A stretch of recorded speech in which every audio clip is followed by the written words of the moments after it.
அதற்கு பிறகு ஆயிஷா ரலியல்லாஹு அன்ஹா கலங்குகிறார்கள். சஹாபாக்களுடைய உள்ளங்கள் எல்லாம் நடுங்குகிறது, கைகள் எல்லாம் தளர ஆரம்பிக்கிறது. சஹாபாக்களால் ஏற்றுக்கொள்ளப்பட முடியாத சூழ்நிலை உருவாகிறது.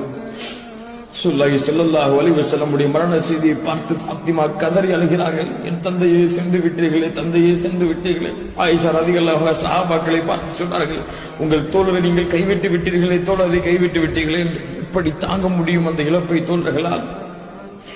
வெளியிலே உமர் சொல்லுகிறார், யாராவது அல்லாஹ்வுடைய தூதர் மூத்தாகி விட்டார்கள் என்று சொன்னால் தலையை சிவி விடுவேன், ஏற்றுக்கொள்ள முடியவில்லை தோழர்களால். சில பைத்தியக்காரர்கள் சொல்லுகிறார்கள், உமருக்கு பைத்தியம் பிடித்தது. எப்படி ஏற்றுக்கொள்ள முடியும் அந்த ஹபீபுடைய மரணத்தை?